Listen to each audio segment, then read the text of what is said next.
There was a time when silence felt normal. Human beings woke up with sunlight and walked without headphones. We ate without screens and we sat without constant stimulation. And most importantly, the nervous system had time to recover. But modern life has created something the human brain is not completely evolved for: infinite stimulation, and endless novelty, a constant attention, always on. And slowly, something strange is happening to us. People can no longer focus. Rest does not feel restorative. Silence feels uncomfortable, and the mind begins craving stimulation every few seconds. Ancient systems warned that uncontrolled sensory inputs weaken your awareness. Neuroscience now calls it attention fragmentation. Most people think social media is distracting them, but distraction is only the surface level effect. The deeper problem is neurological conditioning. Every swipe, every notification, every unpredictable reward triggers dopamine. Dopamine, the good hormone, it is not actually the pleasure chemical as the internet claims it. It is more connected to our anticipation and seeking. Our brain starts learning maybe the next swipe will give me something very important and life-changing. And that is why short-form content becomes extremely addictive to us. Your nervous system gets trapped in a reward prediction loop. There was a famous research at Stanford where they studied heavy multitaskers and they found something really fascinating. People who constantly switch between media streams become worse at filtering the irrelevant information. In simple words, the signal becomes the noise and the noise becomes the signal. The more stimulation the brain gets used to, the harder it becomes to focus on something. And there is another phenomenon attached to it called the attention residue. It means that when you constantly switch tasks, part of your attention stays stuck on the previous activity. So even after closing Instagram, part of your nervous system is still lingering on that platform. And over time, the brain loses its ability to stay fully present in the moment. And we all know that brain awareness is important so that we can give 100% to any task.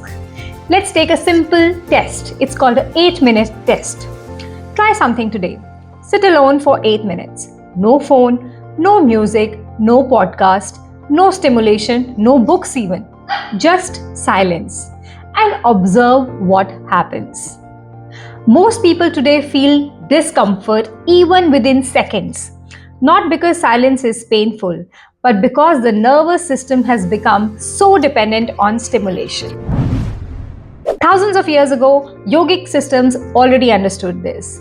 And there's a famous saying called Yoga Chitta Vritti Nirodha, meaning yoga is the calming of fluctuations of the mind. In fact, the goal of yoga was never just flexibility. It was mastery over our attention, our consciousness. Ancient systems understood that an uncontrolled mind becomes restless, scattered, and exhausted. Honestly, most people don't even know how to recover anymore. Now that's the real problem. Even in these days when we are trying to rest, we are not actually recovering. Imagine lying in the bed, scrolling for 2 hours feels relaxing, but neurologically your brain is consuming so much information. Watching 5 episodes, binge watching them while exhausted isn't really recovery. Your nervous system is still processing all of that stimulation and information. Now our body, our brain has 2 major modes. One is the survival mode and one is the recovery mode. Now science calls this as sympathetic and parasympathetic activation. So what is sympathetic mode? When you are under stress, when you have to respond to urgency, stimulation, alertness. And what is parasympathetic? Parasympathetic is when you are activating your digestion, your repair, balancing of hormones, recovery, healing, all of those processes because your body knows that you are in a safe space. The problem is that modern humans rarely fully enter the recovery mode anymore. Because, yes, you guessed it right. Constant notifications, blue light exposure, stress, artificial lighting, noise around us, information overload, emails being available 24/7. It always keeps your nervous system slightly activated all the time. In fact, the researchers who've been studying the circadian biology, they discovered that blue light exposure at night suppresses melatonin. And melatonin isn't just the sleep hormone, it also helps regulate recovery and cellular repair. So when people stare at bright screens until 1 a.m., the brain receives very confusing signals about whether it is day or night. Another important marker in longevity is the HRV, the heart rate variability. Now, higher HRV is generally associated with better nervous system recovery and adaptability. If you're a chronically stressed individual, your HRV will always have a lower value. In simple words, the nervous system is less flexible. These days, it is very difficult to make your brain experience stillness. I hope you tried the 8-minute test. Now think about this honestly. When was the last time you walked without any content? Like you ate without content, you were walking without headphones, or you were experiencing complete silence. Today, the moment we wake up from our bed, we do not have any empty space in our brain anymore till the point we have crashed in the late night. Ancient systems approached attention very, very differently. And in Vedic philosophy, attention wasn't just casual, it was power, it was life force. Because yogic traditions actually believe that human beings possessed prana, the force of life, the life force energy. And wherever attention went, prana flowed to that place. Meaning that if we have a scattered attention, we also have a scattered energy, leading to things and issues like brain fog and chronic fatigue during the day. So what is fascinating here is that modern neuroscience now shows attention physically reshapes the brain. This term is called neuroplasticity, which means just by repeating a certain behavior, we can strengthen certain neural pathways. So if in the brain constantly we are practicing distraction, that becomes our default state, and we are not comfortable with being in a non-distracted state. A lot of studies are being done on long-term meditators, where scientists have found structural changes in areas related to emotional regulation, focus, and self-awareness. In simple terms, attention can literally be trained. And this is why there was so much emphasis on breath work, silence, sunrise exposure, fasting, mantra chanting, meditation and stillness, and last but not the least, sensory withdrawal. These are not just spiritual rituals alone, but these are methods for restoring and repairing our nervous system, for releasing that life force, for releasing the energy so that we are able to perform better at certain tasks. The truth is, modern humans rest, but they do not recover.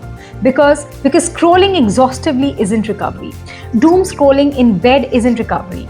Constant entertainment isn't recovery.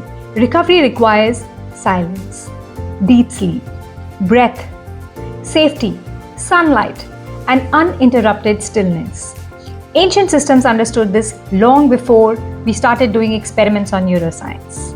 Okay, so how do we recover our attention and nervous system? So what do we actually do in a world which is designed to fracture it? First, very important, we create periods of zero stimulation. The nervous system needs moments where nothing is entering it.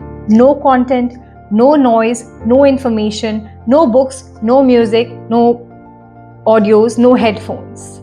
So what do you have to do? Start with 10 minutes daily. Keep aside your phone, your music, your podcast, and just sit quietly. At first, the brain may resist it, but that resistance itself is the symptom. Number 2. Try and rebuild your attention span, because this can be trained. Attention actually works like a muscle. If constantly interrupted, it weakens. Whereas, if you let it recover, that is when it repairs. Train single tasking again. Eat without consuming content. Walk without headphones. Let the brain relearn sustained attention and silence. Number 3. Fix your morning inputs.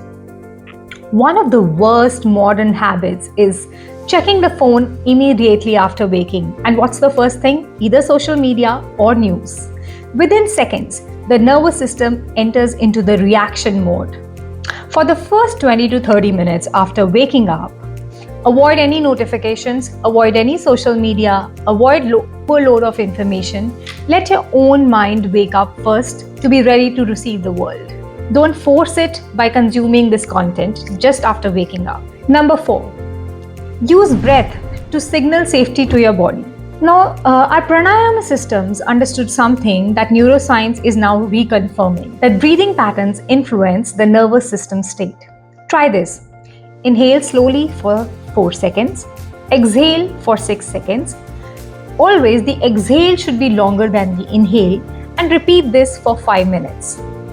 Longer exhales help you calm the nervous system. Number 5. Recovering natural rhythms. The human brain still responds to sunlight, darkness, silence, biological timing, even if modern life is ignoring all of it.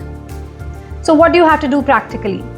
Get the morning sunlight, reduce bright screens at night, sleep consistently, eat without constant distraction 3 hours before sleeping, and give the nervous system that predictable rhythms again. Because consistency is the key. If you repeat this pattern, that is where the brain is going to feel settled, feel more safe, get into that repair mode. One thing we must understand is we have to protect our attention like our health.